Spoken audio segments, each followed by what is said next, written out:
Hola, ¿qué tal? Saludo con muchísimo gusto a todo el público de Doctor Altos. El día de hoy tenemos un programa súper interesante, un tema que ya muchos nos han solicitado y bueno, para todos ustedes, pues ya trajimos este tema ante ustedes. El día de hoy estoy con el doctor Enrique Alfaro Robles. Él es urólogo y específicamente vamos a hablar del cáncer de próstata. Doctor Enrique, ¿cómo está? Bienvenido. Bien, muchísimas gracias. Gracias por la invitación, un honor y un placer, y espero que la información que platiquemos hoy sirva a toda tu audiencia y terminemos más informados que antes. No, al contrario, muchísimas gracias por acompañarnos. Sabemos que este tema es muy extenso, pero vamos a tratar de tocarlo de una manera rápida. De todas formas, si ustedes que están viendo este programa en México, en Los Altos o en otro país, pueden mandarnos sus preguntas y con muchísimo gusto las contestamos. Vamos a empezar. Bueno, pues, ¿un urólogo quién es? ¿Qué atiende? ¿Qué no atiende? Bueno, un mito que es frecuente es que se piensa que el urólogo es el ginecólogo de los hombres, y no es así. El urólogo es el especialista en la vía urinaria, en toda la vía urinaria, desde riñones, uréteres, vejiga, y específicamente los hombres en los genitales masculinos. Pero el urólogo atiende toda la vía urinaria en todos los grupos etarios, ancianos, adultos, mujeres, niños, inclusive hasta recién nacidos. Entonces es una especialidad muy amplia, enfocada principalmente en la vía urinaria. Entonces, ese mito también hay que desmentirlo. O sea, los urólogos atendemos también mujeres. El tema de infecciones de vías urinarias, incontinencia urinaria, es un tema propio del urólogo, que está medio no dirigido específicamente porque como es tan amplia la urología, muchas patologías se pierden en ese inter, pero en sí es una especialidad muy amplia que abarca todo eso. Bien, digamos que nos falta un poco de información para saber que las mujeres pues también podemos acudir y también tendríamos que saber en qué momento tenemos que acudir. Y ahora nos vamos a ir de lleno con el tema específicamente que es cáncer de próstata. Platícanos un poquito de qué es. ¿Qué es el cáncer de próstata? El cáncer de próstata es un tumor maligno de la próstata. La próstata es un órgano que se encuentra justo debajo de la vejiga. Ahí viene un poquito de un tema importante porque todos los hombres tenemos próstata y a todos los hombres nos va a crecer la próstata. A ellos, a mí, a los televidentes, a todos los hombres nos va a crecer la próstata. Es un crecimiento. Como mito se dice que es una inflamación, pero no es un crecimiento del órgano. Pero este no es un crecimiento maligno. Entonces es bien importante diferenciar eso porque ese crecimiento va a traer síntomas a diferencia del cáncer de próstata. Entonces el cáncer es un crecimiento de células malignas en este órgano.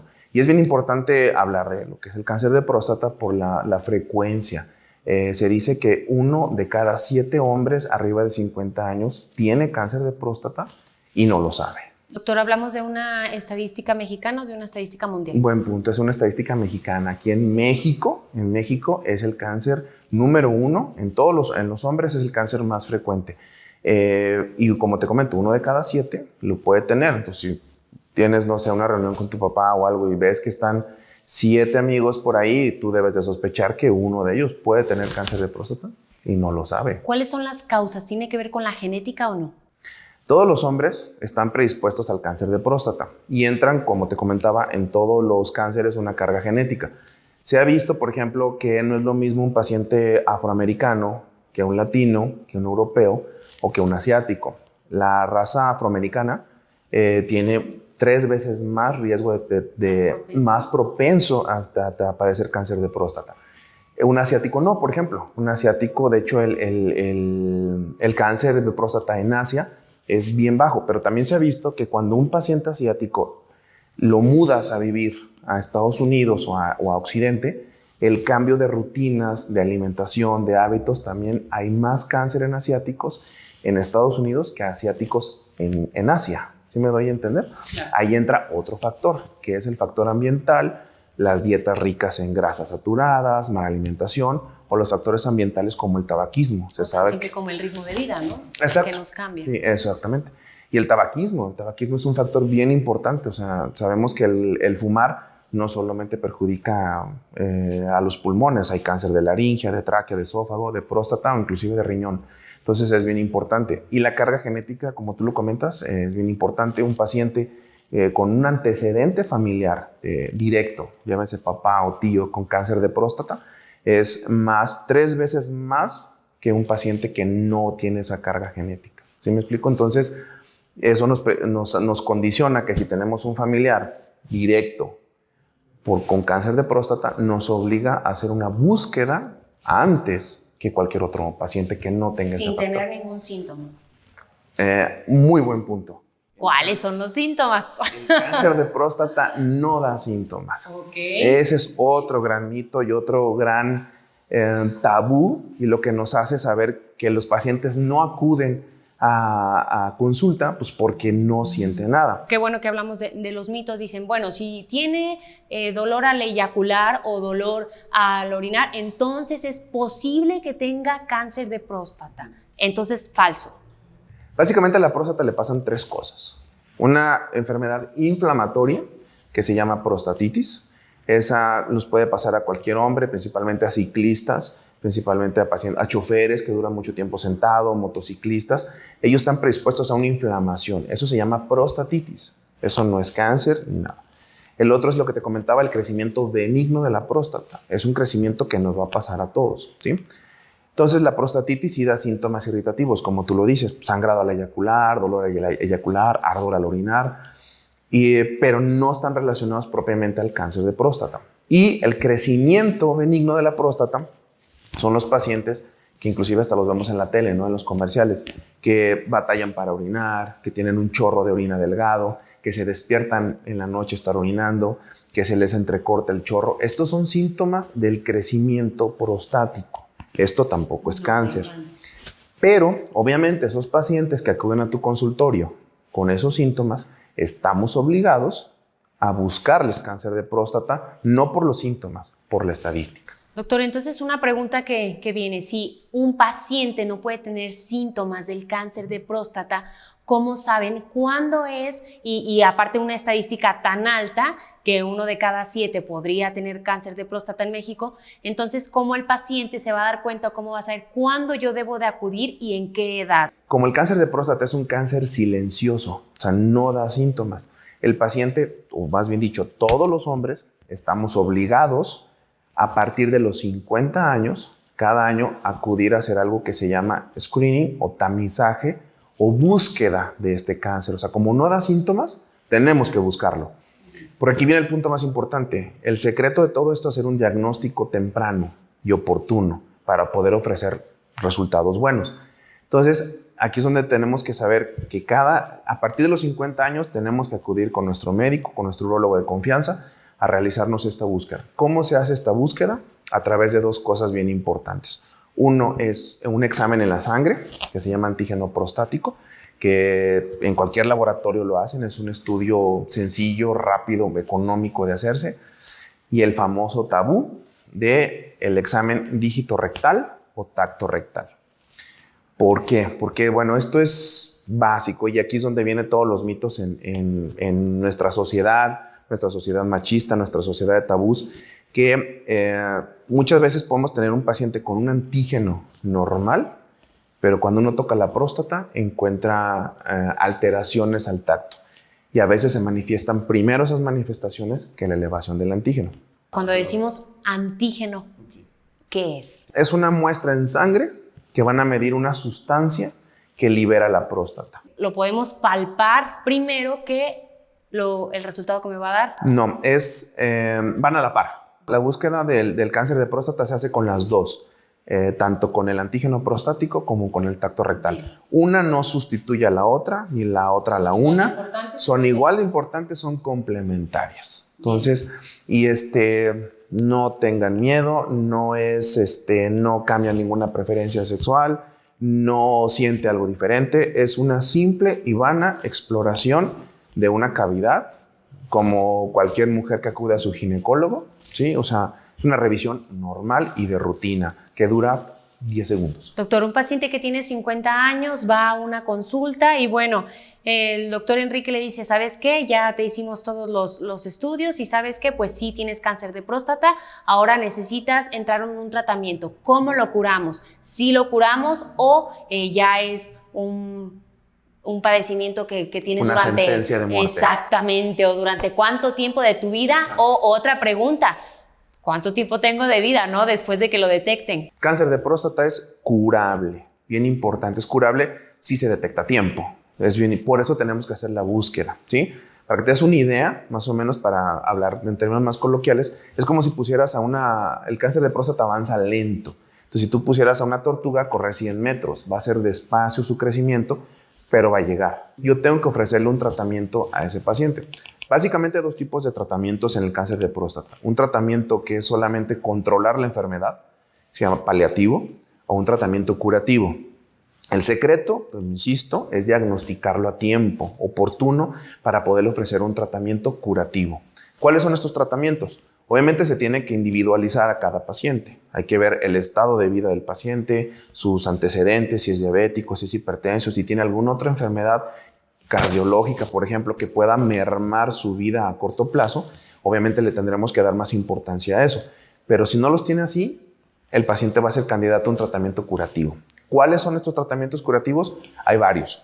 Hay radioterapia, que son radiaciones a la próstata, braquiterapia, que es como una parte de algo parecido a la radioterapia, pero lo que se hace es que se siembran semillas radioactivas en la próstata, sigue siendo radiación.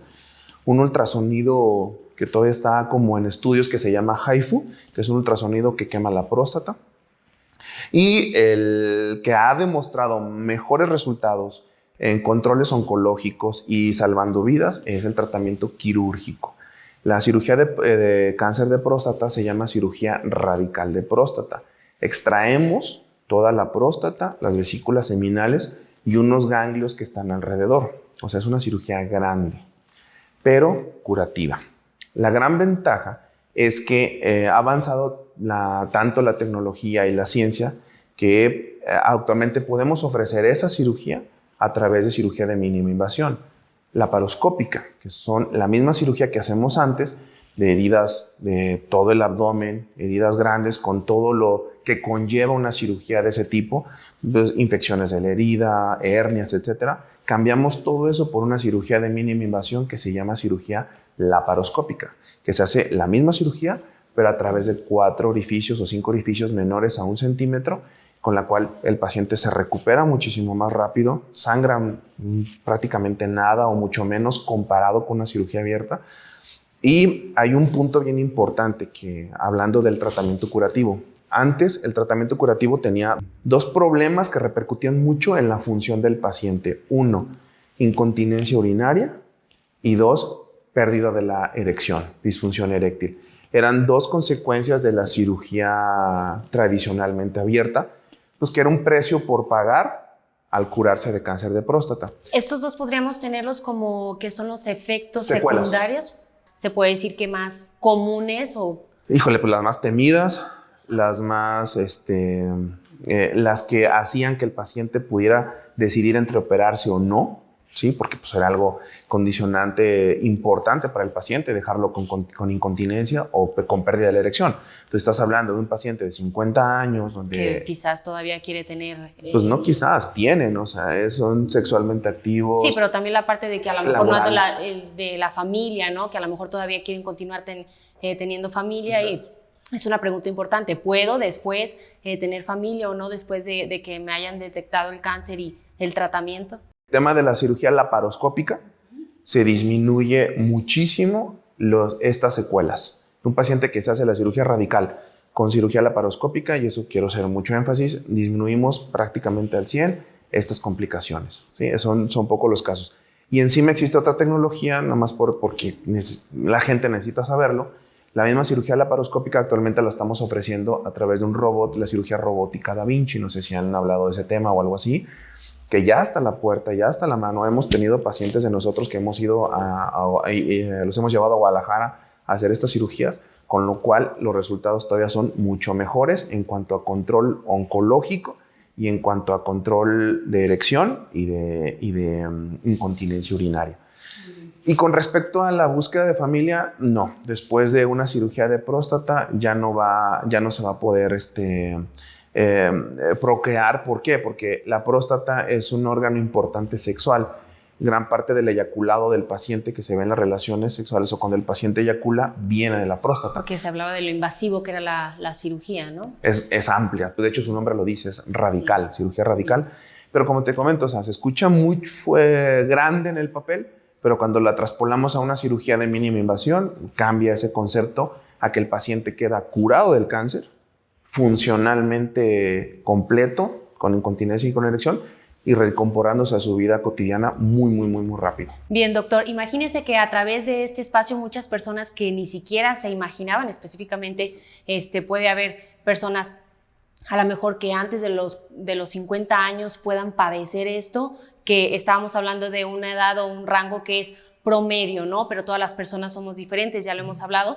A través de este espacio muchas personas pueden decidir hacerse, pues ahora sí que un examen muy oportuno y puede mejorar su calidad de vida. ¿Algún consejo que quiera agregar en esta entrevista? Es cierto, el estándar es 50 años. Si tengo un papá, un hermano o un tío paterno con cáncer de próstata, tengo que empezar a los 45. Bien. Si tengo 5 años antes. Si tengo 2 familiares, porque hay, y si esta entrevista la de un amigo, te mando saludos, tú sabes quién eres, que tienen papá, hermanos, tíos, o sea, si ya es una predisposición familiar, tiene que empezar a los 40 años, ¿sí? Solamente en esos casos. Y otra pregunta que creo que es importante enfatizar, ¿cuándo paro de buscar el cáncer de próstata? Porque estamos hablando también de cuándo inicio a buscarlo, pero cuándo termino. Bien. Este comentario también es bien importante y va dirigido a los médicos generales. ¿Por qué? Me ha tocado ver pacientes de 90 años que me los mandan o que llegan a mi consulta porque traen un antígeno elevado, o sea, el examen de la sangre. Entonces, híjole, es bien importante aclarar eso. Después, en México, la expectativa de vida de los hombres es de 73 a 75 años. ¿Sí? Sí. Eso tenemos que saberlo. ¿Por qué? Porque todo el paciente que viva más de eso está pasando la expectativa de vida.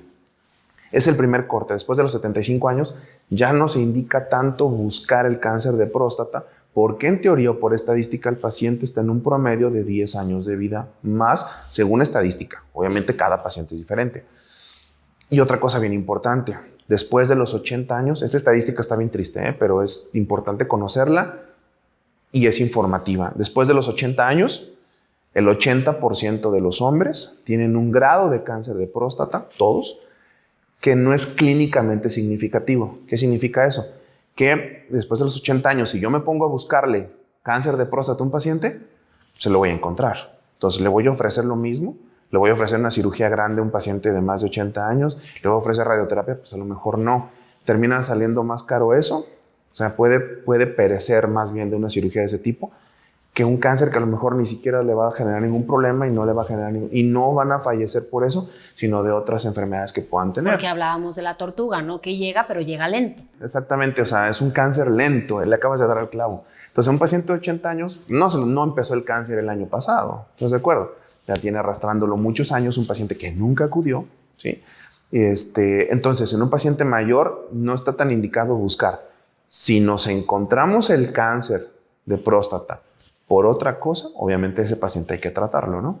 Muy bien. Doctor Enrique Alfaro Robles, pues muchísimas gracias por haber estado con nosotros en este espacio de Doctor Altos. Gracias, doctor. Para servirle, y recuerda, este es un dedo amigo, no un dedo enemigo.